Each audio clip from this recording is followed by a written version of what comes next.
but I had never really actually asked myself, well, what was the dollar amount that I would need in order to make a living? And so that question alone was just, it essentially just changed the whole look of it. It wouldn't really matter what the income was coming from. Essentially, the answer to the question lied with what it is that you actually need in order to survive. But the fact of the matter is that every person who has, financial responsibilities and not independently wealthy, they need to have a specific wage in order to sustain the life that they have for themselves, or at least the life that they want for themselves. Welcome to the BoldBrush Show, where we believe that fortune favors the bold brush. My name is Laura Engelbayer, and I'm your host.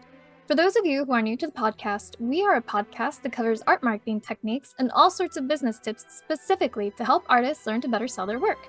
We interview artists at all stages of their careers, as well as others who are in careers tied to the art world in order to hear their advice and insights.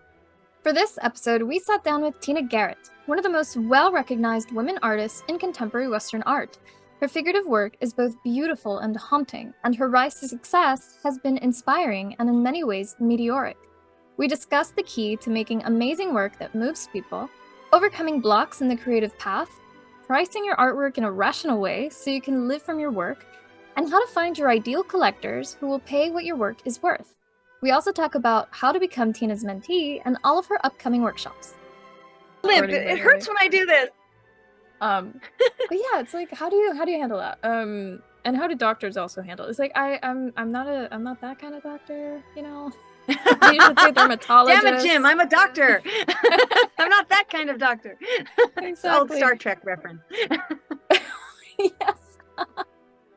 Oh my god, but that's like from like the old Star Trek, right? Yeah. Oh, it's the best one. It's the only Star Trek I watched. Yeah.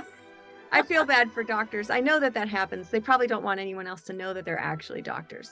Right? Because once they let that out of the bag, they're going to work the entire evening. You're going to hear about the mother's rash and the child's sleep apnea. Whatever. You're just like, exactly. They're never going to get rest. Yeah, I can imagine that's overwhelming. 100 times over, I'd rather someone show me their niece's paintings than yes, to handle yes, with free, I've heard so many. Patients. Oh, my 4-year-old's quite the artist. No, she seriously is. You ought to see her stuff. 4-year-old. Wow. She's a total prodigy. Wow. She has a YouTube channel. So, anyway. I mean, these days? Yeah, these days they probably do. Yeah, they most likely. I mean, some parents, they just cash in on their children. But anyway. Oh, man. Hello, Tina, and welcome to the BoldBrush Show. I'm so happy to have you. We're already laughing, which I love. And just to give context to everyone who was listening to us just now, we were actually talking about how sometimes someone will come up to you and be like, oh, you're an artist, so-and-so, and my family's also an artist, and just, making fun of that and comparing it to doctors, having to help people. Oh my God. Except for the artist is the only profession where the artist doesn't have to have like any kind of credentials to prove they're an artist. Like if you say, hey, I have a nephew who's a doctor, pretty sure that guy actually finished medical school, right?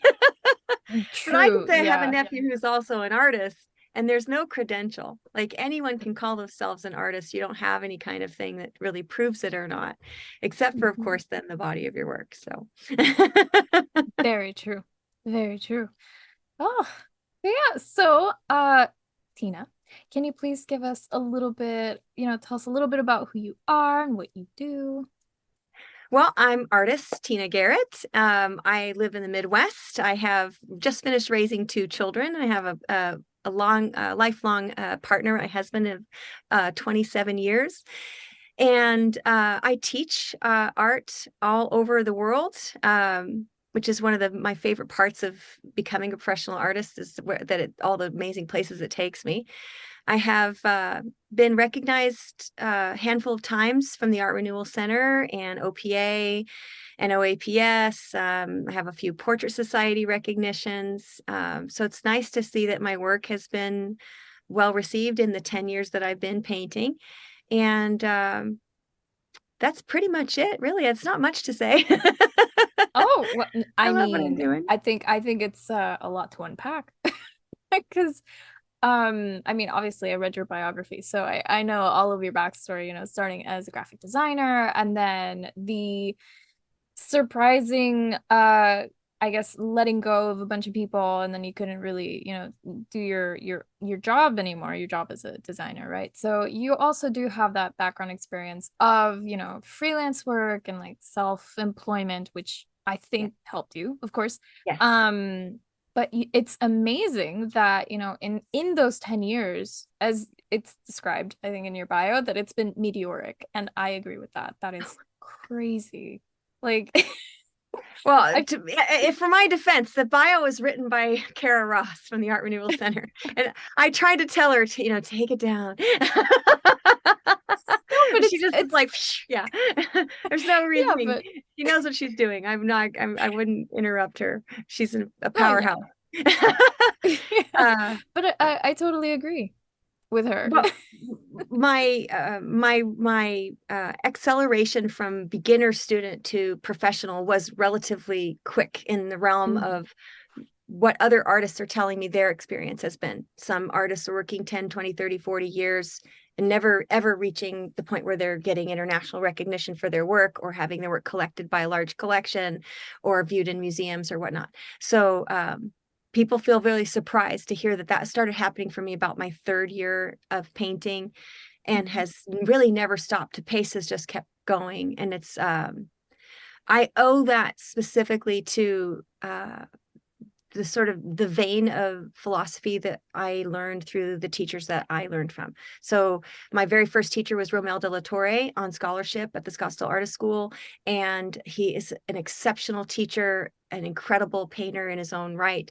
And I took he came to teach here 7 times. And then of course I took my class with him at the school. And then I went to Chicago to do a day of private lessons with him. And once I knew who he was and who Richard Schmid was, I basically stayed within that vein and kept taking classes from artists who were either heavily influenced by or directly taught by Richard. And I think that is what I owe the pace in which my work was getting better and being recognized. I owe that to the teachers that I had. Richard's philosophy was that you don't own this information and that you have an obligation to share it. And so all the people who really took lessons from him and were heavily influenced by him also feel that's true. And therefore they're very sharing and generous with what they teach. And they're not hiding anything in the vest. They're not worried about you surpassing them in their skill. They want you to, because they love great art and good artists, and they want the work to get out there. They want the knowledge to get out there. And so that's why. And I never stepped off that track. I didn't go take a sculpture class or watercolor class or a basket weaving class. I just went from one great teacher to the next. Some of them I took multiple times, and you can see the full list. My website has the connection to my complete CV, and the list of all the teachers that I've ever taken is right there. And I would highly recommend every single one of them. And in my mind, they've become mentors to me. So That's I think that's awesome. what it was. Not anything necessarily is exceptional about myself, but just the ability to recognize and stay on task with the right teachers.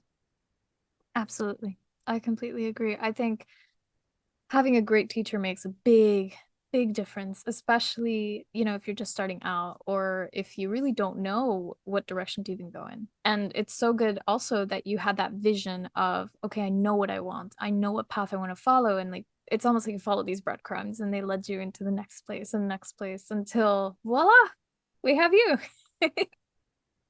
which I think is so awesome. And also, you work with so many wonderful organizations. Like I'm NOAP, is it?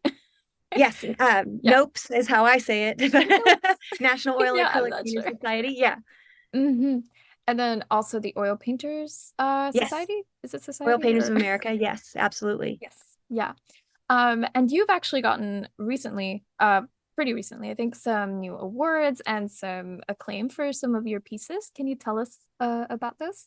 Yes, my painting, Mystic, which was I think 58 tall by like 28 or 30 wide. It's very tall and narrow, of a woman on a horse, received an excellence award from the Nopes Spring Online showcase.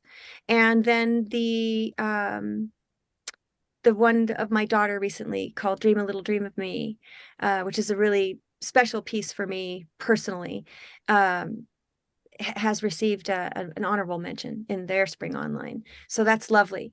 It's always fantastic when you do put yourself into your work and other people recognize that. That's never a bad thing. No, never. Yeah.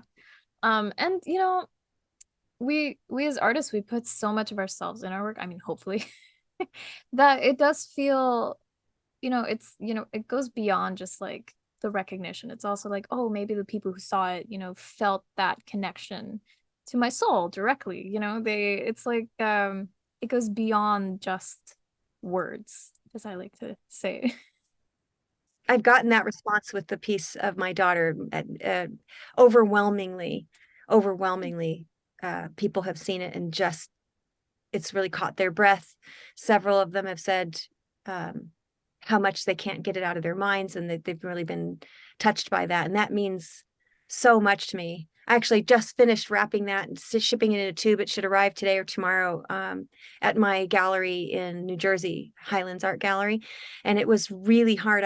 I've been holding on to it for a few months. I had to have like a moment of breathing, and I kind of just ran my hands across it, and I really just had to say goodbye. And I had to say, you can't afford to keep your own work.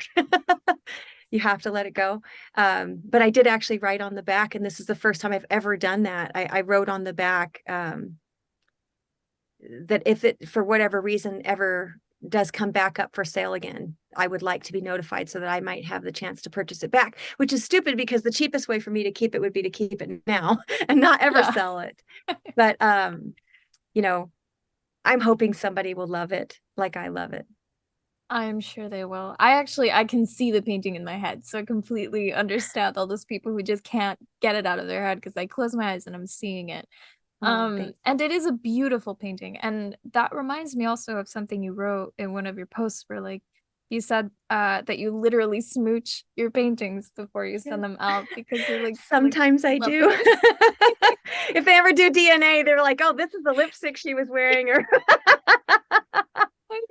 they're like, oh, this one only qualifies as a real Tina Garrett if you can find a mouth print on it.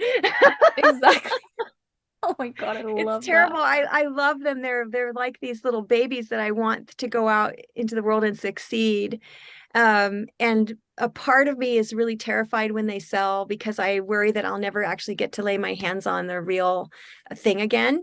Of course, I always have very high quality images made, and I am going to make myself a print of the painting of my daughter. Of course. But there's just something about that original, and I really, really hope that she makes it to a home where she's loved for generations, but yes. I could hoard them. I could see myself hoarding them, but it wouldn't in the end, I think, really serve my mental health or the purpose I feel like I'm here to just make them and keep them for me. They are meant to kind of pass through me and go. Yes. Yes, and that's a great point because I agree with that. I feel like, oftentimes, and I've asked this also to other artists, but oftentimes it's like we're these channels of some sort of collective unconscious. And I've actually asked other artists, like, have you ever felt like you've painted something for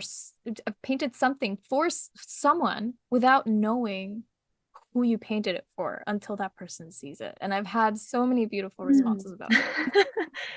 I definitely feel much more self-centered and selfish than that. I paint, every single thing I paint is for me. They are all I hate to say it this way, sort of issues of mine or neuroses of mine or problems I'm solving within myself. Even if on the outward end, they just look like, a beautiful girl in a dress or a cowboy smoking a pipe or whatever they seem to be subject matter wise. My students, especially my longtime mentees, all know the histories and the backstories of the paintings and the inner thoughts that I have of the paintings, which aren't always made public. And that's, they're kind of like a visual catalog of my therapy, really. Love And that. I paint them for myself, for my own, Mhm. because they need to, because I need to say what needs to be said for, for myself. And a lot of times there's a lot of things that are hidden in the paintings, physically hidden objects, or hidden meanings inside symbolic things. And so there's that as well. But I try not to be too overt about that, because what I really want is for the painting to stand on its own. Like I don't want there to have to be a plaque next to it with 4 paragraphs for anyone to really understand it. Like the goal in the work is for the work to communicate itself. Even if some things are being whispered, or some things are being, said in a gesture instead of overtly said. Yes. And what I love about that too is that, I think what also makes an image successful is exactly that, is that the viewer understands it. Is like if there's any sort of disconnect between the viewer and the piece and the narrative of the piece, it's like they're not going to connect with it. They're just going to, it's almost like sometimes when you look at like a Dali painting, it's like it can be a little too disconnected from reality because it's surrealist, that it doesn't really hit home, quite the same way as like your painting, for example. I think it was called Melancholy, of the girl laying down. And oh, I love that painting. I was like staring at it for hours because I was like, oh, this is such a Thank mood. you. You're welcome. And I think what also what the reason I bring that painting up too is because of the title, Melancholy. And I feel like a lot of your work has that sort of, nostalgic, I think you in your bio you described it as a sweet sadness. And I think, oh, that is such a great descriptor. Where do you think that sweet sadness and that melancholy comes from for you? Well, that is actually part of me. I mean, in the reality of my actual life, from very early on, there were some very serious losses. And that's just essentially my processing. Like I am processing life experiences in my work. And so I actually remember having a conversation once with a young man. I won't mention who it is. Um, he was having a conversation with me about this work that he had just made, a gorgeous, incredible painting. It was going to be in this really fantastic international show. And we were talking about his children, and he was kind of talking about his life experience in a way that made me feel like he didn't quite necessarily appreciate where he was with his kids, and like that they may be more something he needed to maneuver around.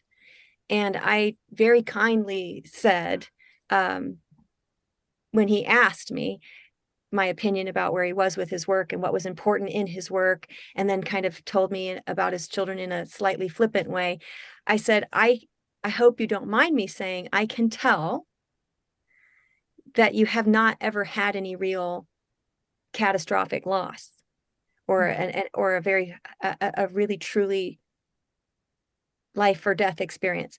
And in not having that, there's this sense of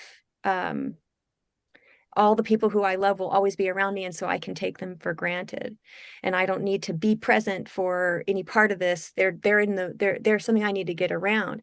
And he was almost like, whoa, like how do you feel like you can tell this about my life? How can you? And I'm like, because you can't have lost people and then take other people for granted. It just doesn't happen. When you meet someone who, say, for instance, has lost a child, or who had a major loss as a child, there's a sense about them that is, well, maybe melancholic is the way of saying it. There's a sense about them, and they have, like, they're satisfied with what they have because they know what not having feels like. So they don't, they're not angsting for more. They're not in the general sense of, oh, I just can't believe I don't get to do this right now, because they're just like, I'm going to take all these babies and bring them in. Right. They know that, so there's that. Yeah. But what I can say, without saying too many details, what I can say essentially is that each of the pieces that I make are my path through healing. They are my path to answering questions for myself, to they may even be imaginary experiences to kind of elevate myself through painful times, and so that I'm almost creating a reality that doesn't exist as a place of respite from actual reality. And that's just something I do selfishly. I do remember a long time ago, someone else asked me, oh, you paint dancers and you don't even dance. Like, why do you choose to paint dancers if you're not clearly a dancer? And I was like, first of all, what makes you think I'm not? No, no, because I didn't want to say, like, I didn't want to express what was really happening for me, because my work is so personal, and it is such like, it's necessary. Like, to not be able to work out what I work out in my work would be, I think, mentally and emotionally damaging to me. So to be able to have what I have and not have to explain it, I don't know that artists should have to have the placard and say, oh, I painted this and I was inspired by this because of this. Maybe if you were a strictly abstract conceptual artist and the concept isn't clear in the work, but as a representational artist, my goal is to make those paintings do that for me. It's, communicate visually, not communicate through literature, through words, through writing. Yeah, I completely agree, because it's kind of, and I mentioned this, I think, in a previous episode too, where words are such a poor descriptor for everything. Like, it is like, if we take, the meaning of something and then we just like completely just boil it down to like maybe like 2% of the real meaning behind it, which is why, communicating can be so difficult. But with painting, we have this opportunity to fully communicate something without words that can really touch people.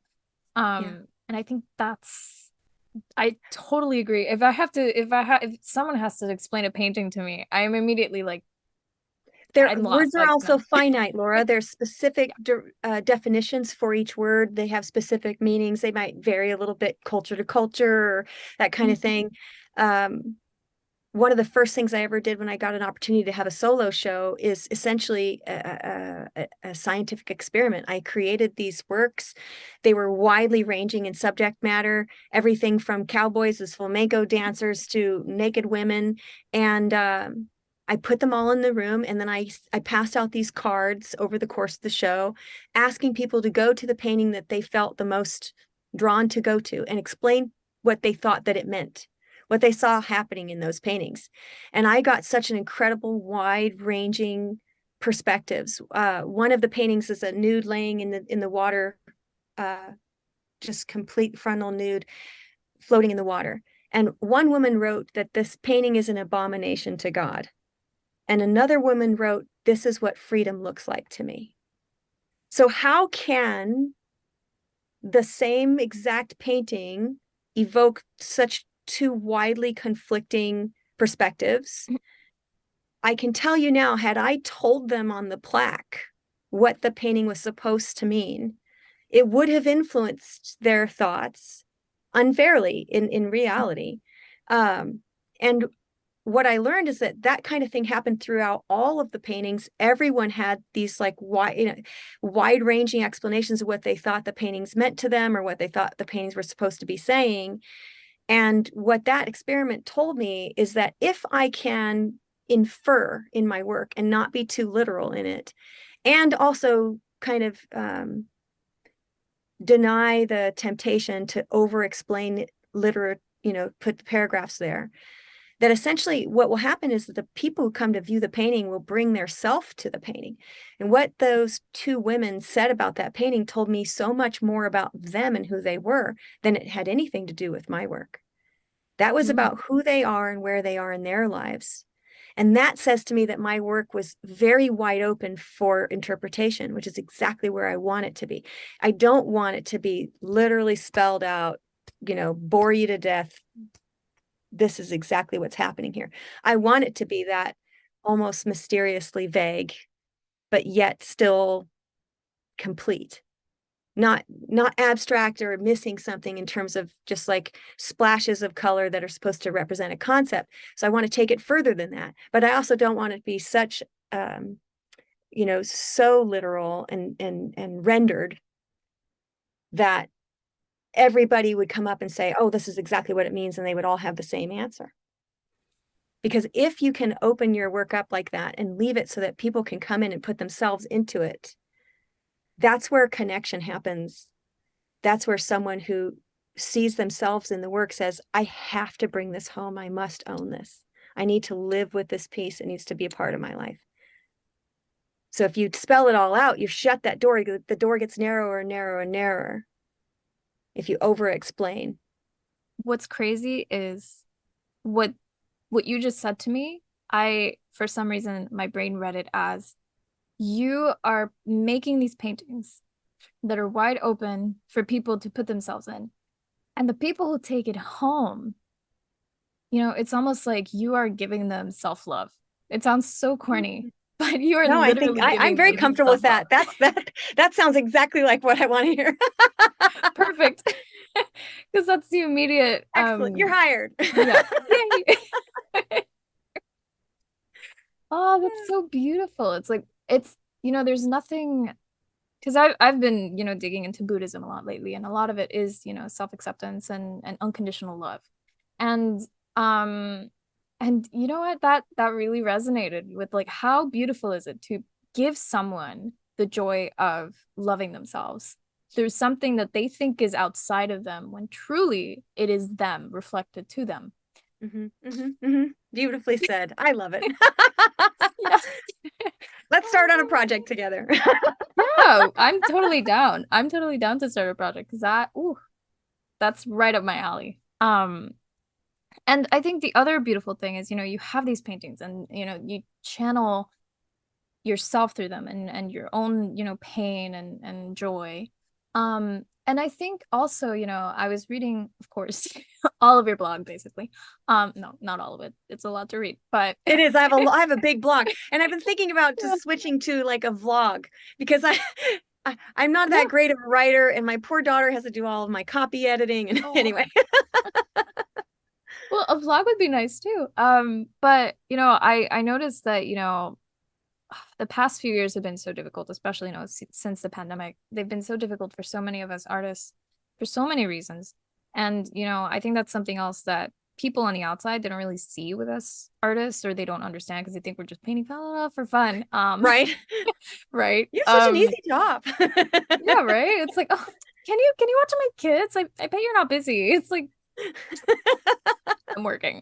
But people don't see that we have this, kind of like an ebb and a flow to our work. We have like periods of time where we can just pop out all of these paintings, pop them out, and other times where it's just like a dry spell. It's like, I like to call it the doldrums, where it's like like it's just very dry, and then suddenly stormy, and then very dry, like no wind, and then stormy.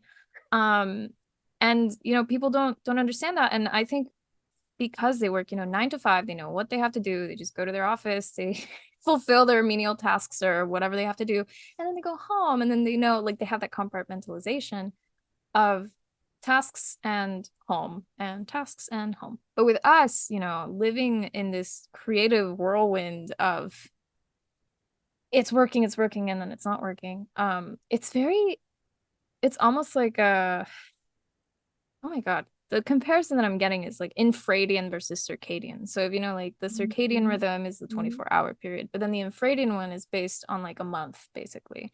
And I feel like as artists and any creatives, we have this infradian sort of cycle where we go through periods of a high and a low, almost kind of like the phases of the moon, where we just, we fill and then we empty, we fill and then we empty.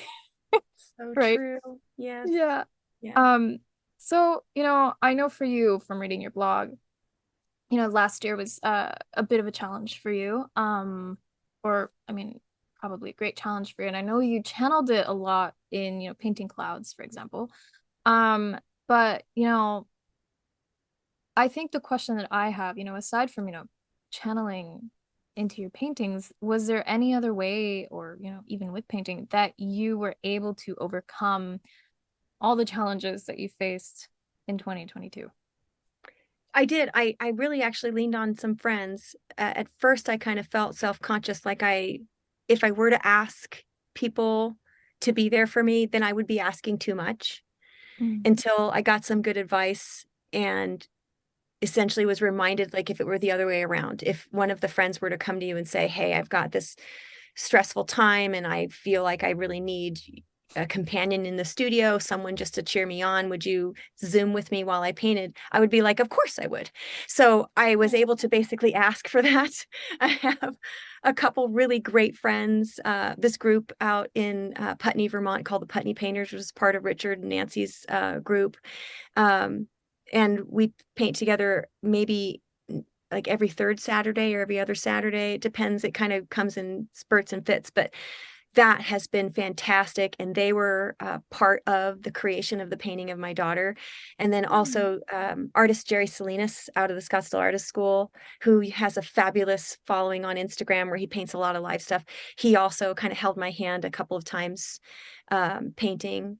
That particular piece was really hard for me. And I had also been really distracted with my sister, who I am incredibly close with, both physically, she lives a couple blocks away, and just emotionally, we're really tight. But so her being ill just was so hard for me to like accept it. And I got really stuck. I got a couple months in there where I just was stressed out, giving myself a really hard time about making enough time to paint. And then kind of beating myself up when I didn't. And it would just, I could tell I was going to swirl into the little vortex of chaos. And, and I also got a really great phone call from a mentor, just like out of the blue, that was like, honey, we see that you're not painting. We can tell from your social media page. We can tell from your production, like what you're sending out, you're not painting. And that's what you need to do. And so I just thought to myself, everyone else around me sees it. Everyone else around me is my kids. And when I actually started painting again, my daughter was like, oh, you're painting again. I can see it. I can see it on you. I can see it in your face. I can see it in the way you breathe, the way you hold your posture, like all these things. Like, yes, it's like I allowed myself permission to continue to create artwork, even though someone I love is very ill. And it's such a strange thing, because I had lost my dad at age 24 to cancer, and I wasn't a painter. And I dove so deep into sewing. I literally made every curtain in my house. I made bedding, I made sheets, I made clothes, and I just like taught myself to sew. I even quilted a couple things, and then I was like, okay, I've gone too far. But I needed a creative outlet to process all of that, and I didn't have it because I wasn't any kind of a painter. And I can only imagine, if I hadn't been a painter when I was going through what I've gone through this last year, what kind of clothing I'd been making everyone in my family wear in the sewing department. I'd be like, I've made you a jumper. Oh, Please wear it. No. So I love that the loved ones around me could recognize that. And that once I was brave enough to start asking for just a little bit of help, it was so funny, because I felt terrified to come to the studio space alone, because in my mind I was saying to myself, how selfish are you to spend your time creating when you could be holding your sister's hand, or taking care of something for her, making her a meal, or taking her to a doctor's appointment, all this other stuff. And she was even asking me, go and paint. You don't need to be here for the, it's so funny, because it was only me who was putting myself through it. So once I did actually ask my friends to do that with me a handful of times, and did that with them, I just felt so much better. And then I started to think to myself, like, what else could I be doing? And that's when I wrote the blog about how I could be just doing things that are in the realm of painting, like organizing and cleaning my paint tubes, or ordering materials I know I've been out of for a long time, or maybe organizing some of my, stretching and framing materials, and keeping things cleaned up and stuff like that, just to kind of be in the space and get warmed back up to it again. And that was that was really enlightening for me. And I felt like once I explained that to the mentees that I work with on a regular basis, who were, watching me, like, because these are people who come and spend they spend a day with me once a month. So they know whether or not I'm painting, they know what's happening in my personal life. And so that I could show them, this isn't something you just internalize. Here's how you can do these steps. So if this ever happens to you. And the result was amazing, because so many of them are like, thank you for explaining to me how you kind of dug yourself out of this, almost like a little depression, and what to physically, actually, practically do. Not just, fight through it, or you can do it, or whatever, but just to say, take a step into the studio today, turn on the radio, clean something, organize something, maybe, set up something you think you might want to paint, and just look at it while you eat your ham sandwich, and then turn the lights out and come back and do it again tomorrow. And maybe next time invite someone else to do it with you, someone who might be just an admirer who wants to sit and watch you paint, or maybe someone on Zoom who they could be painting and doing their own business while you're painting and doing your own business. And then when you guys are ready to take a break, you can kind of chat a little bit together. Yeah. So just a handful of things that I ended up having to put into practice, and they really did help. And I'm still actually doing that. I know it sounds funny, but in the realm of like pain and suffering and healing and moving on, for me personally, it's incredibly slow process.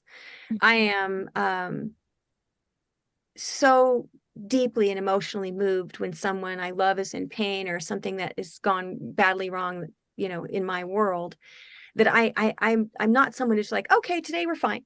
I'm like a year-long special needs in that department, like a year long in it.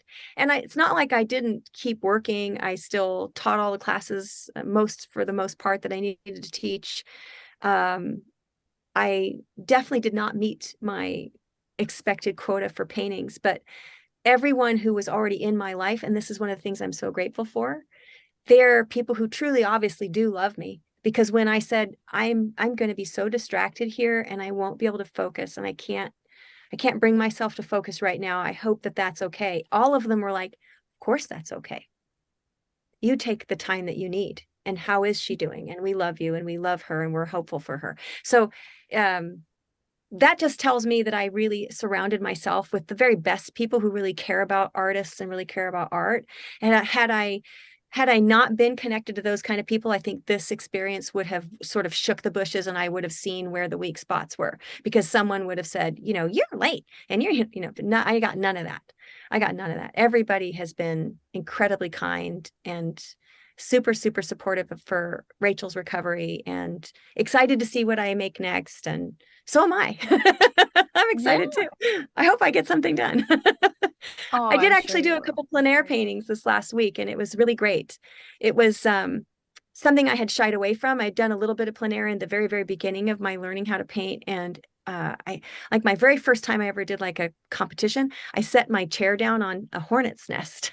And so like I literally was stressed the entire time, because these hornets kept coming around, and there were all these timed things and stuff like that. So I kind of shied away from plein air. I'd done a 1 week long plein air class sometime around 2015, 2016, but I hadn't really done very much of it. And so this last week I did 2 or 3 days in a row with a handful of friends, painted 3 paintings in a couple days. And I actually felt sad when it was time to leave and pack up. I was like, I really like this. I've always kind of had like this monster about plein air, and it actually turned out to be really fun. And I think now I'm going to put that in my toolbox of, if you're starting to feel a little stagnant in your in-studio work, there's nothing better than to pick your stuff up and go get outside in front of the lake and paint something sort of serene and beautiful in nature.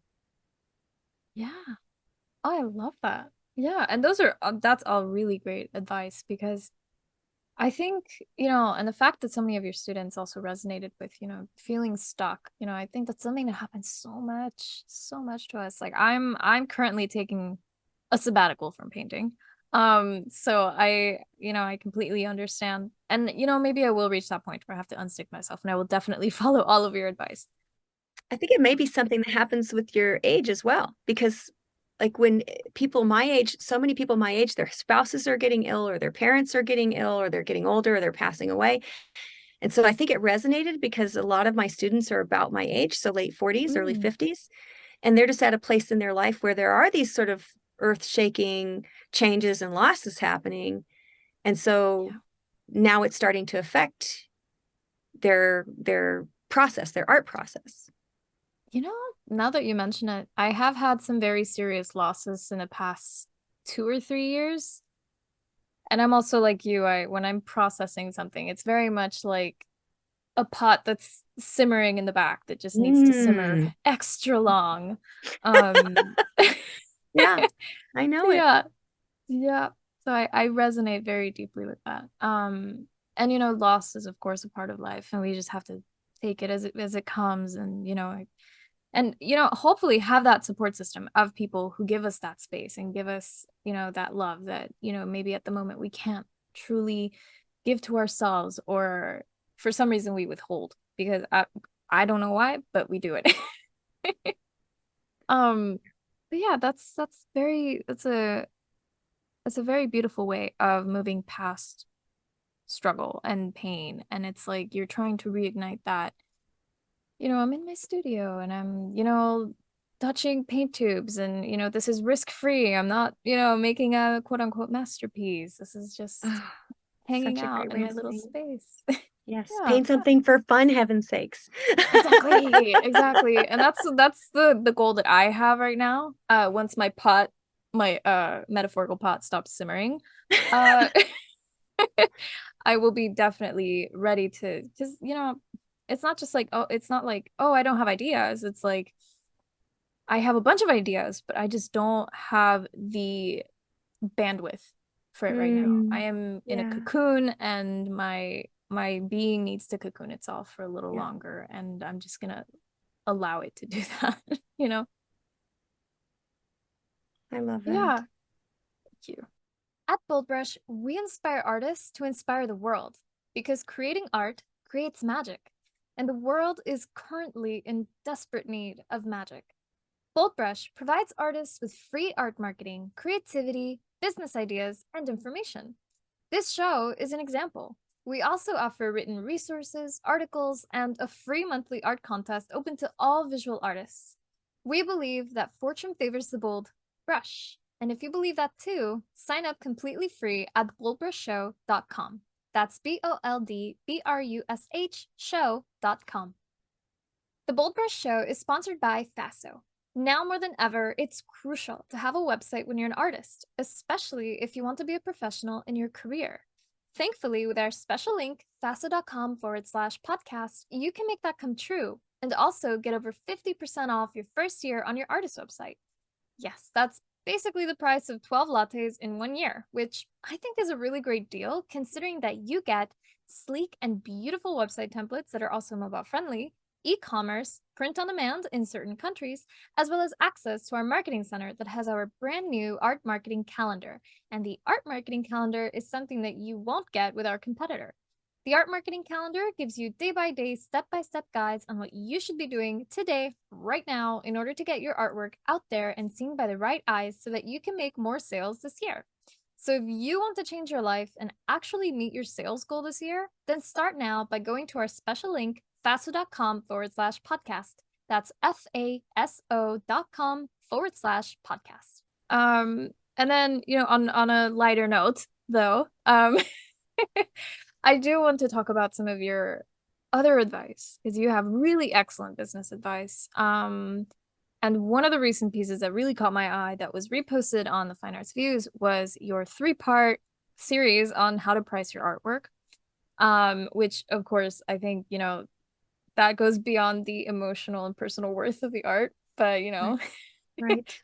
you still have to make money. So I wanted to ask you actually, because you mentioned in the article how, and I think it does have to do with that personal worth, where it's like you have a painting that you just made, and like maybe you either undervalue it, right? You think, oh, well, I painted this, I'm just a beginner, or it's so personal that you overshoot the price. I've done this What do before. you, oh man, I've done it's this almost like you don't before. want someone to buy it.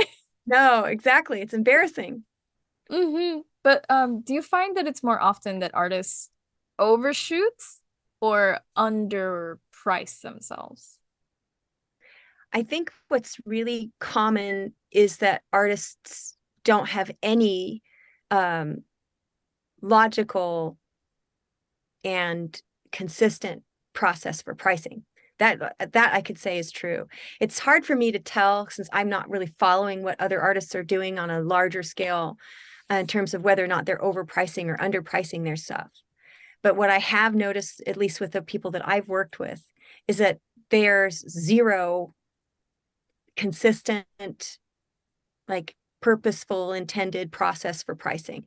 And instead, it is essentially based on something really simple, like just their height, the width of the painting at a dollar rate, which is widely wrong if you are painting both tiny, tiny pieces and really large pieces in your essential range of products. You can essentially underpay yourself in a small painting and then overpay yourself in a large painting, which then maybe not ever sell. So and that seems to be the only type of like recognized pricing structure that anyone's ever heard of before. And so when this client of mine offered to kind of help me figure out what I needed to make in a year and to figure out what my prices would then cost, it sat so well with me, and I think it worked so beautifully because it wasn't based on the paintings themselves. It was based on what my income needs were, which is something I hadn't really ever considered before. You know, all the other jobs I'd ever had in my life, that the entity that I was working for set what the value was, and I could say, yes, I'll take that job. Or I could say, no, it's not enough money for the work that I want. I want more money, or something like that. But I had never really actually asked myself, well, what was the dollar amount that I would need in order to make a living? And so that question alone was just, it essentially just changed the whole look of it, because it came from a perspective that had nothing to do with even what it is the product I was making. It wouldn't have mattered whether I was making widgets or making paintings, or whether the income was coming from teaching, or if it was coming from prizes won or brush sales or whatever. It wouldn't really matter what the income was coming from. Essentially, the answer to the question lied with what it is that you actually need in order to survive. And so that kind of took me to a whole nother perspective of how to think about what I should make, and really thinking that's what any person who makes a normal income would need to make. There's this whole world of special treatment for artists, right? You can go and buy a tackle box for, I don't know, $9.95.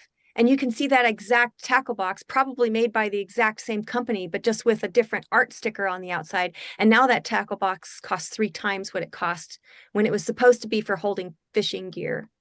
But it's identical tackle box, and you just call it an art box, and now all of a sudden it's 3 times more expensive.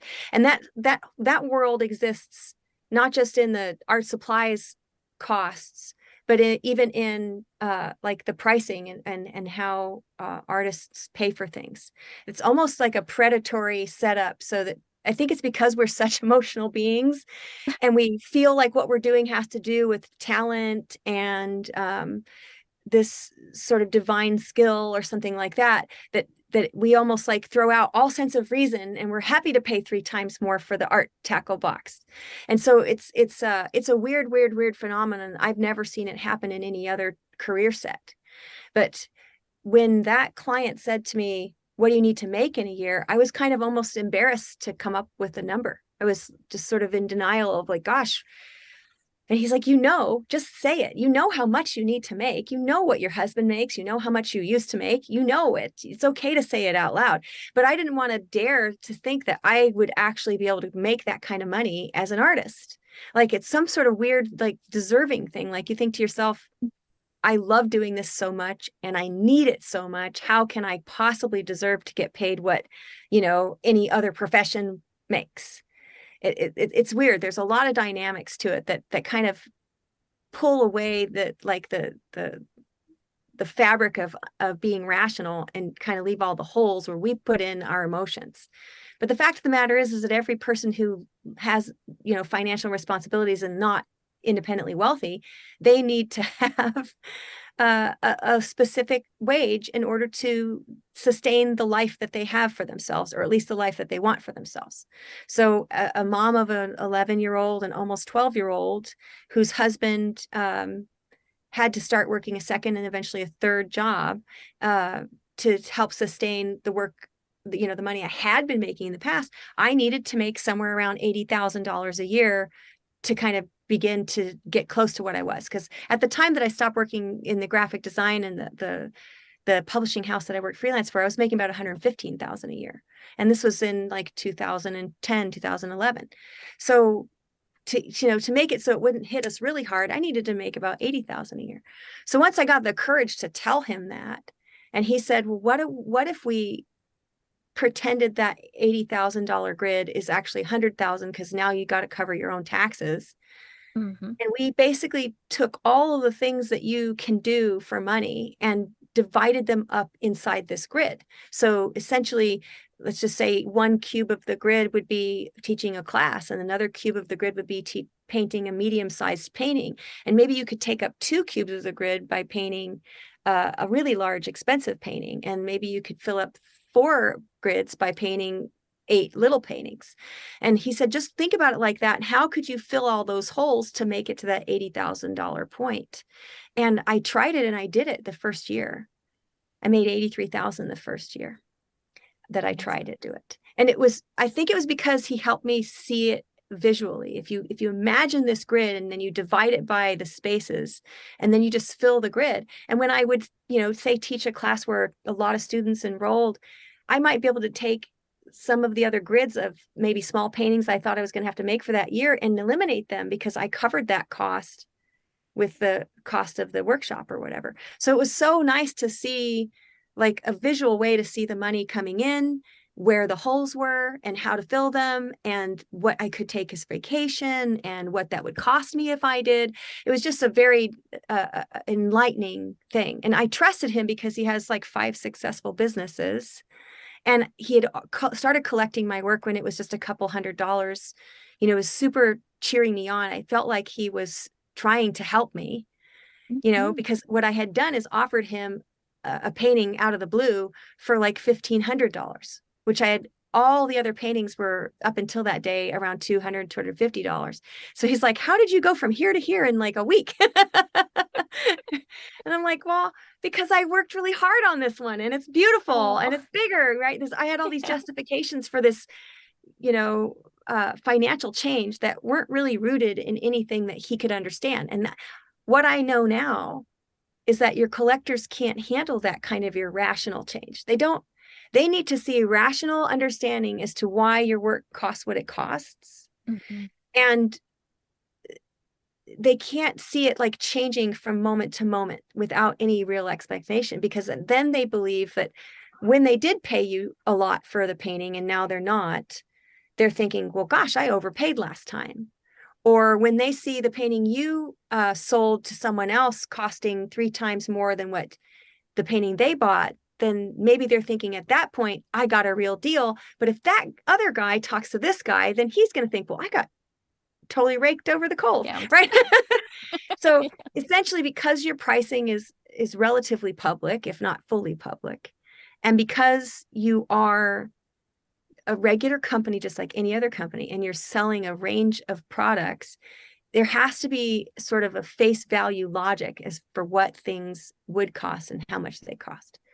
And when you use the grid system and people say to you, well, how come your paintings cost that much? Which is one of the, I've actually never had anyone ask me that, but artists tell me that they do get kind of grouchy people asking them why their paintings cost that much. And surely it doesn't cost you that much to make it or whatever. When you're working off of the grid system, you can basically say, I have an income that I need to make in order to sustain the lifestyle that I live, which includes sending my children to college and taking care of my parents. And so that's what my annual wage is, which is not outrageous. I mean, it's pretty normal, regular wage. Mm-hmm.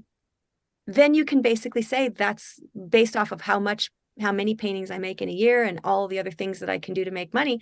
That's how much the paintings cost. And you certainly don't have to buy it, but that's just what the cost is. And then you're sort of like unemotional in it. and not necessarily pricing it on anything particular about the painting, other than maybe you may change the size of the grid based off of the painting size, right? Just so there's a little logic there, so that the teeny tiniest painting in your collection doesn't cost 15 times more than the largest one, right? There's some logic involving that as well. But that's why I felt like it was important to write about it.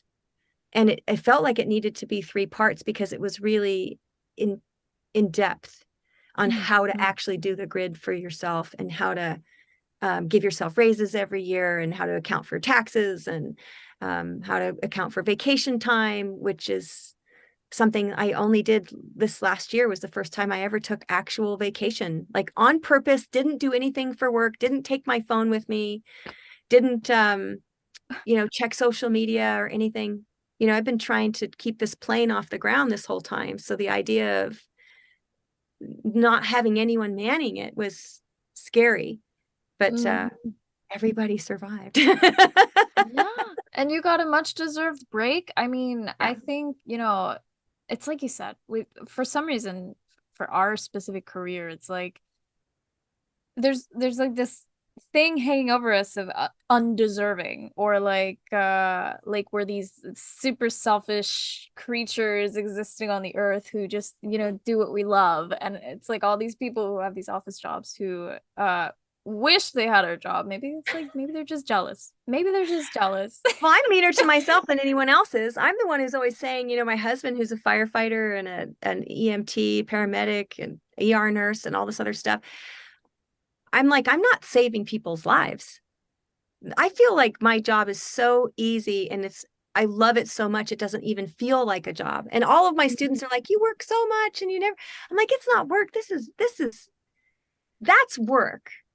So I'm even doing it to myself. I know that this is work. I know that what I give to my students and what I put into my paintings and the quality of the work that I make, it is real work. But there is that sense that we love doing it so much that we would probably do it even if we didn't get paid, if we didn't have bills to pay, right? Yeah. Yeah. And so we put that on ourselves as much. But yeah, you're right. I actually had a guy come up to me once and say, you actually make money doing that?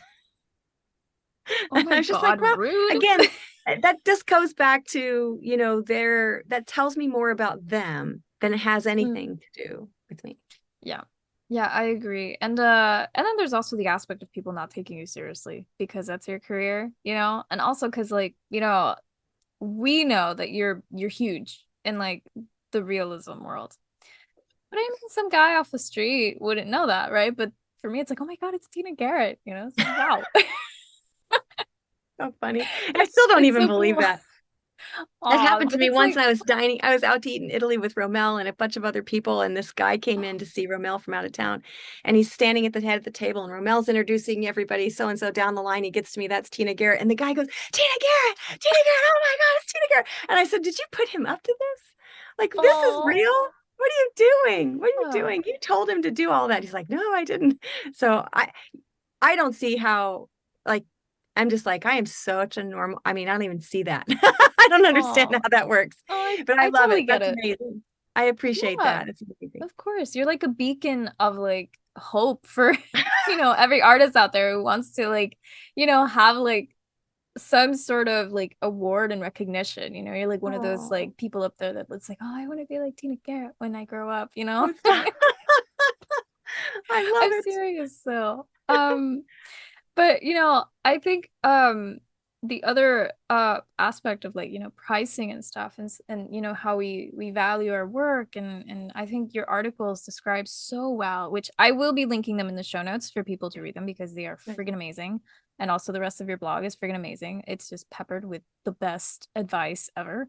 But what I love also is like, the part where you say, oh, you should compare your work to people who are also making similar work, who are in your like level basically. And, just see how they're pricing it and then, go from there. I think that was genius. It's just simple market research, right? Any company would do it. You're not going to go down the aisle where you buy Coca-Cola and 7-Up and Pepsi and root beer and, Shasta and all this stuff. And one guy's going to be 5 cents and everybody else is going to be in the $7 range. I mean, they're going to be in the same range. That's not accidental. Exactly. Yeah. And I love that. Again, your articles, they go so in depth in that. But the other part that I think is a bit of a challenge, and especially for beginner artists or people who are just starting out, is finding those people, those collectors who will pay top dollar for your work. How do you recommend people, or artists, of course, go about doing that? How do they Okay. find them? Right. So if you're not self-represented, if you have galleries, then your galleries are going to supposed to do that for you. That's what they get the 50% for. And so I want you to stop trying to chase that for them, because don't work for your galleries like that. Work for your galleries by producing the work that you promised them you would produce at the quality that they're expecting to get from you, at the rate in which you expect to get it from you. I'm talking to Mhm. myself when I say that. If you are self-represented, you have to think about it like this. So imagine you're in this beautiful dining room table, right? And you're going to invite everyone to the table who is potentially someone that might buy something from you. Like, think about what those people look like. And one of the things that I talk with my mentees about is, if I were to take one of my paintings, let's say I take Melancholy, 72 inches wide. I can't remember how many inches tall she is. I go out to the parking lot of our Kansas City area amusement park, right? And I stand in the parking lot with her. So let's just say, for crazy numbers, 10,000 people come in the day and 10,000 people leave in the same day. And they're all going to come past my painting twice. What percentage of those people are going to have money on them right now to buy that painting for $25,000? No one. No one is going to have that cash on them. Okay. The amusement park people. How many of them are going to go, man, that's cool? Maybe all of them. Right. Okay. All right. Great. So is the amusement park in my town, are those the people I should be trying to reach? No, because they don't have that kind of money in their pocket. Yes, they might think I'm cool. Maybe some of them will become my students. Right. Maybe some of them Mhm. will say that, hey, I love the concept of that. Can I turn it into a tattoo? Right. There's, like, do you see how where I'm talking about? Now, if I take that same painting and I go stand in the parking lot at the Tesla dealership, maybe only 13 people are going to come through that painting to see it and leave the dealership and see the painting. How many of them are going to have potentially $25,000 to spend? Maybe half, some. Mhm. Okay, right. So there's a little bit of logic about basically reaching out to the people who could actually afford what you're making, right? So if what you're making is in the tens of thousands, so you got to know what you're making and how much it costs before you can know who your person is, right?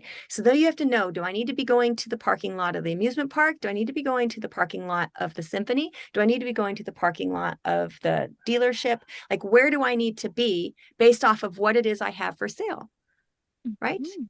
So I'm looking for those people and I'm imagining where they are. So let's just say I decide I want the symphony people and I want the Tesla dealership people and I want the people who buy the houses that are on the home parade thing, right? Okay. So I'm going to invite all of them to my dining room table now, and we're going to sit around. And when I'm talking to them in my imaginary dining room space, I'm going to be asking them, where do you shop? Where do you go? What kind of clothes do you wear? What books do you read? What magazines do you read? What types of things do you do for entertainment? Because if I can get the answers to those questions, then I know where they physically are and I know where they're laying their eyes. So let's just do a little bit of sleuthing it out. If the symphony people are going to go to the symphony, what are they going to have in front of them? The symphony catalog. Maybe if my painting was somewhere in that symphony catalog, I would be able to reach people who can afford to go to the symphony and who may like my paintings. So that's just a simple example of one aspect. Now, I'm going to say this as kindly as I can. The houseplant type of artist, and I say this because houseplants don't move. They never get up. They never go anywhere, and they expect to be watered or they die. Right? Okay. The Yes. house plant type of artist is going to say, oh, I'm going to run an ad in the symphony. And that's all they'll ever do. An active learner is going to do more than that. They're going to think about their own paintings, how much they sell for, and the kind of people they would like to invite to their dining room table. And then they will sleuth out where those people are and how to get in touch with those people. So I'm asking the people who are watching this not to be houseplants, be active learners and figure out yourself and who your audience is. Just a little bit of imagination, a little bit of questions and answers, and you'll create a market of people who make sense for you, who are within the reach your paintings can reach. Holy crap. She said it, folks. That's the best response I've ever gotten. You.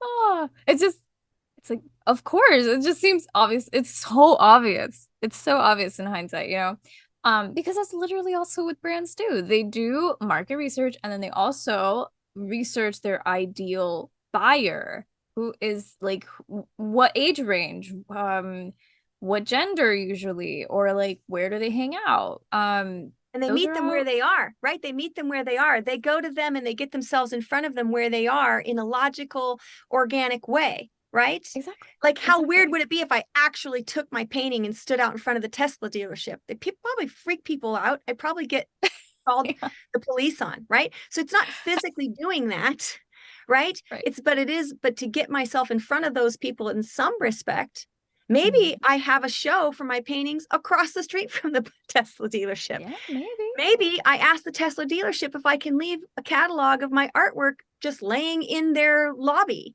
Like, you never know what you could do for yourself if you were just thinking about it in like, what would be, because for me, my work, I want it to be timeless and I want it to be of a certain taste. So that means that the behavior that I do around it has to be of a certain taste and a kind of a timeless, right? I don't want to be the Tesla dealer, like my little greasy teeth, just like selling all this stuff, right? But I would be like to be smooth, right? Maybe a little incognito, a little flyer, a little booklet left somewhere, tucked into a magazine, or actually purchase magazines, advertisements that have to do with those kinds of things, get in front of those people's eyes. Maybe buy a list from something like that where you can get their email blasts. There's a lot of stuff that can be done. Yes. Oh my God. You have opened the paths for everyone, I think, just with what you've said. I hope people are taking notes, because genius. I mean, it's like, it's so simple, but it's really like, how else are you gonna? I love that analogy too of like just a houseplant. It's like you have to get out there. You have to not just get out there, but also like, do it and then try again and do it and like try again, like the cycle of like. Yes. For my business mentees, I really talk to them about the usefulness and essentially the mentality of being a scientist and an experimenter. And that's not just in your process and how you make your work and being willing to try things and see how it works, but it's also in the way you run your business, essentially floating something out to see how it does, and then taking that data and analyzing it to see whether or not it worked, and then take the parts that do work and repeat them again, and take the parts that don't work and maybe only test them one more time, if at all, to kind of see how they work. And so kind of move slow like that, instead of just going, well, everything costs this much, and then say, oh, I didn't sell, I can't do this. It's you kind of, like I said before, the artist as a being, we are kind of weirder than any other kind of business. But as soon as we recognize that we're actually not, that's sort of folklore, and we can choose whether or not we want to act weird or impulsively or overly emotionally, and how we decide that we can be more logical and analytical, meaning analyzing what's happening and then testing out stuff and experimental. Once we start putting on that hat and behaving in that posture, we start to realize we have a little bit more control, and things aren't on a cycle of the moon. It's not whether or not the stars were shining. It's just whether or not it made financial sense. Was it practical? Did I make money in this process? Did it cost me money? Did it cost me more stress than the money it made me? And asking ourselves after we've done something, having a show was too stressful or whatever, and I didn't make much money, but producing for a particular gallery worked out great and I can work at a slower pace, and then they're steadily selling. Or, whatever it is you're going to do, you have to do it from the perspective of experimentation, so that you never feel heartbroken when things don't work out, and you don't have to have like over elation that gets you into the part of silliness. You can actually just take reasonable assessments and repeat what happens that's good. Beautiful. Yes. And then, the other, and we were talking about this at the beginning, I really like how you made this distinction in the first post. Actually, you were talking about how like there's a difference between, the person who will see your work and be like, oh, so and so that I know is a painter, versus someone who will really be, like wowed by your work. How did you realize that that was like the distinction, between my work is at this level versus my work is down here in level? I know that when I'm with people and I'm thinking someone's asking me questions about my artwork, I'm trying to assess whether or not they're just being conversational, and who they are and where they are in their life, and whether or not that's going to really lead to a working relationship or an exchange, like a purchase, or asking to be taught a lesson or something like that, right? Essentially, I think about it like this.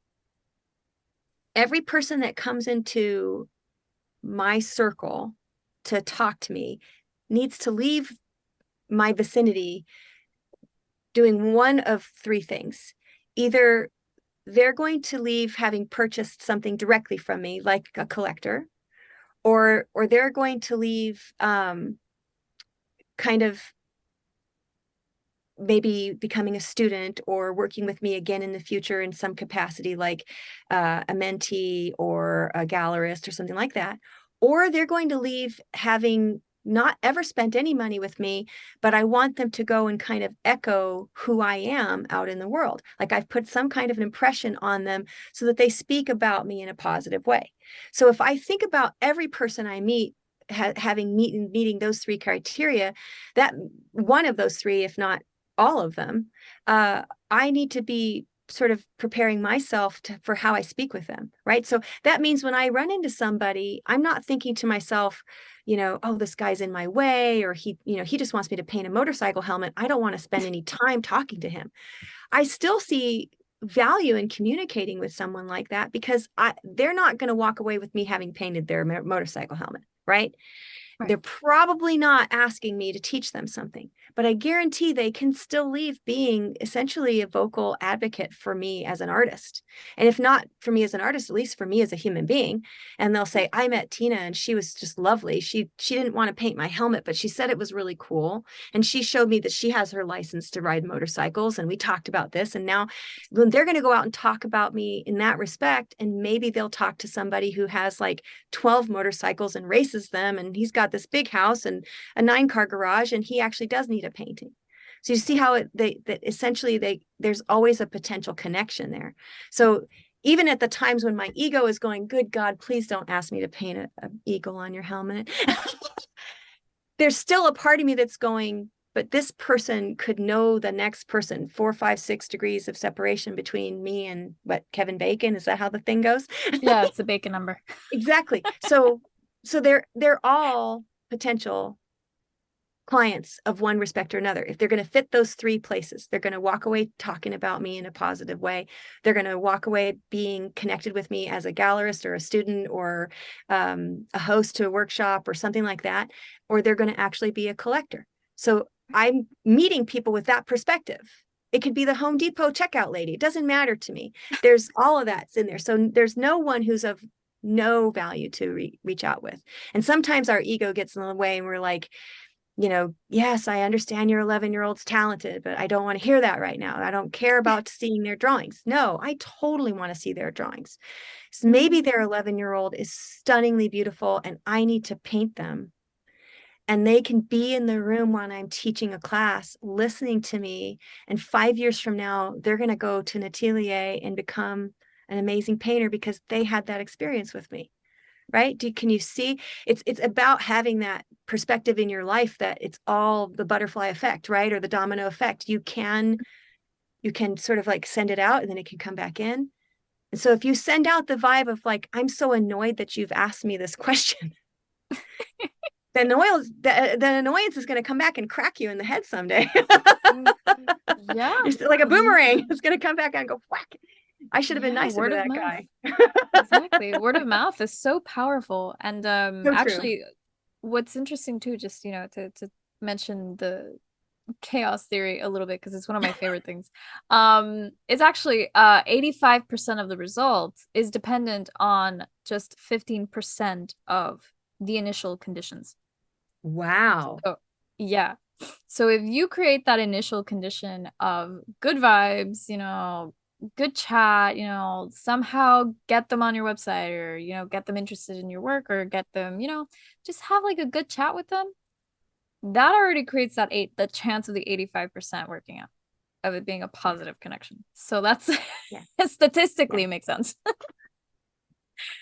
It Yeah, does. It it does. And does. it's just a kind way to live your life. You're thinking to yourself, you're never really truly annoyed. You're never really truly bothered by somebody asking you about your work or what you do or anything like that, because they're a potential person to connect with, at any point that you might want to actually invest in that connection. Yeah. Invest. Yes, invest. That's the key word right there. Do you have any final advice for, say, like a student or an artist who's maybe struggling or feeling a little hopeless? Like, what would you tell them? Gosh, I just have to empathize with anyone who's trying to do almost anything today. It seems like there's so much more stuff going on, more information coming in, more world events currently, on the radar, more political things on the radar, more cultural things on the radar, than there was when I was a young person starting out. I wouldn't want to be a single young person today to save my life. The way people have to connect with people today seems scarier to me than it did for me in my day and age. Um, and I actually, unfortunately, I've seen it in the friends of my children who have become, close to me. Some of them even work for me every now and then as models or as personal assistants and things like that. I've seen the toll of just life decisions today on younger people in general, regardless of whether it's artists or whatnot. My first advice would be very cautious of predatory opportunities. So all art organizations are not equal. I would stick to as many not-for-profits as you can in terms of where you invest your own money, because they're going to give you back the benefits that come to you at a cheaper rate than a for-profit organization will do. And ask the people who are in your life that are older than you, that have been doing this longer than you, ask them where they've spent their money and where they got the return for it back, right? So many artists I know come to me and ask me to write letters of recommendation to supposed 4-year-long art colleges, and every single one of them has come back just devastated. They have no skill set. They have no job opportunities. They're either working for the school or they are working in administration or retail or something like that afterwards. And now they have hundreds of thousands of dollars in debt. So be super, super cautious about where you spend your money. And you can actually practically when I say be cautious, what I mean is do your research. You want to talk to someone who graduated from that school 5 years ago and hear from them that they are making wages in the realm of where they were supposed to be teaching. Not making wages as a bartender in retail store, but actually making wages in that career. And you want to spend your dollar very cautiously. And when you do decide to, say, go to school or take on a mentorship or something like that, do the work you're supposed to do. Show up and be serious and do all the work. Make sure that those things come with either at least a recommendation for what business classes to take, if not already including business classes, because there's no You can't go into business as an artist with only the creative side understood. You really do need to understand what any other business needs to know. So a basic business course could be really helpful to a lot of people who are going to try to work for themselves. Know how to do your taxes, know how to keep your checkbook straight, know how to estimate what your income's going to be and what your expenses are going to be, and kind of how to create different streams of income. I had the same conversation with my son, who graduated high school in 2019 to go to an arts college in New York City to become an actor. And he put his hands on my shoulders and he said, "Mom, you know how I know I can do it?" And I'm just like this going, "What? How do you know?" And he said, "Because I watched you do it." And I said, "Oh, honey, please, please marry someone with health insurance." Like that was my first response, because I'm like, these kids, they don't understand what happens behind the scenes in their parents' relationship. They're not there for the conversations about how to make ends meet. And so they see the romantic side of, yes, my mom is learning how to paint and she's going to these classes and then she's teaching all these courses and she's traveling around and all artists are coming to the house, and she sees all, they see all of that stuff. And so they think that they can do that because they see that part, and he's like, "I'm going to go act and I'm going to go learn how about playing piano. I'm going to do all this stuff." And he's not seeing that if dad didn't work where their health insurance was included, that we would have never made enough money to live on. We would have just been making enough to pay the basic necessities, if that, if we were talking about just my income alone. So I kind of tried to explain to him, and this is probably the last bit I'll say about this, is that as a creative person and any young person creating a job at all, you get to choose the size of your life.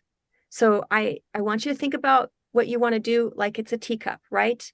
A big, big teacup you got to hold all the hands of. That means you want like a 5-car garage, and you want to send 3 or 4 children to college, and you want, $250 $1,000 a year, whatever, right? That's a lot.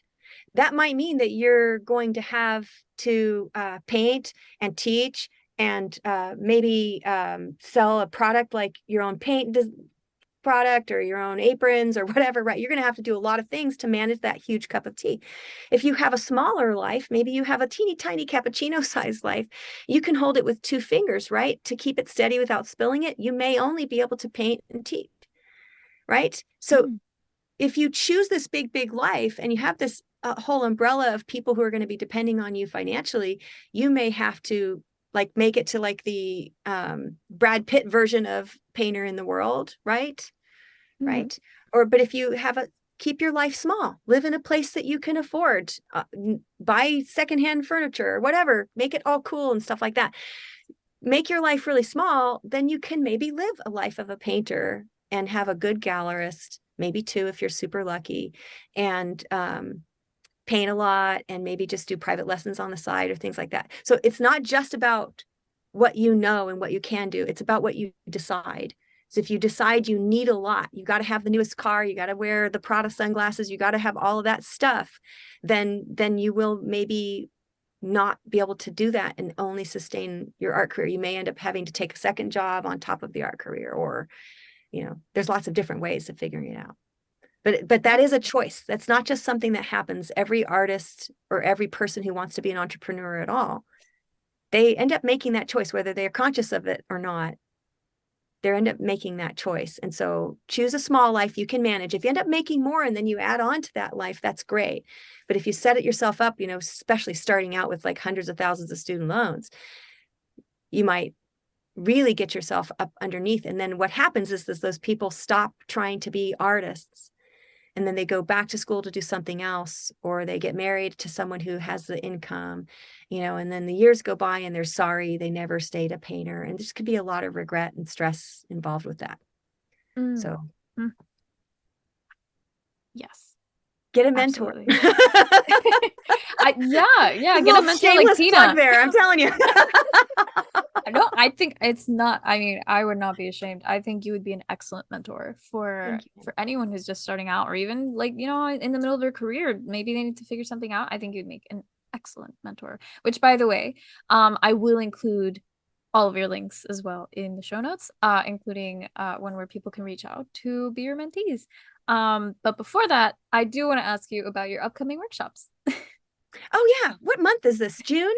Yeah. Okay. So Yes. in July, I'm at Village Arts of Putney, which is opening from after the pandemic. I'm super excited to be the first workshop opening them up, and right after I'm done teaching there, Rob Liberace teaches there. So, Mhm. and we all love that. The historic Putney barn where Richard and Nancy and the Putney painters have painted for like 40 years. And so we want that space to succeed and to continue to be there. It's so full of the master's artworks. Charlie Hunter teaches there, Kathy Anderson. I really hope that that workshop it's already successful. It's already happening, but I really hope that it kind of like starts the ball rolling again after the pandemic for them. After that, I am in Europe. I teach in the Netherlands, which I think is almost full. I think she said last month that there were 11 students enrolled. So I think the Netherlands is almost full. That's at the Dutch Atelier of Realist Art in Amsterdam. And then I go from there to the Florence studio in Florence, Italy. And then right after that, at the end of September, I'm doing a 5-day the portrait in the landscape, which is both indoor outdoor painting workshop in Portugal. So I'm super excited to teach those, and that will almost wrap up my year. My last stop is back to the uh, Academy of Art in Oklahoma, in Edmond, Oklahoma. There's a little tiny school out there that I usually teach every November at, and it's a really cute place. And I love all my Oklahoma students, so I'm excited to go back to that. And we'll include, of course, all those links as I mentioned. Thank you. And then, of course, and then where else can people find your work? Well, they can see my paintings at Highlands Art Gallery in New Jersey and at Karsten's Gallery in Scottsdale. And then, of course, just at tinagarrett.com, they can see, and Facebook and Instagram, of course. Yes. I do also have a little YouTube channel if you want to see a short video of my workshop or my space where I teach. I have a couple different videos up there, like speed through type ones where you're painting and stuff like that. Those are also really fun. Yay. Well, thank you so much, Tina. Thank you, Laura. I have enjoyed myself, and you're lovely. I wish you all the success. Oh, thank you. You too. You too.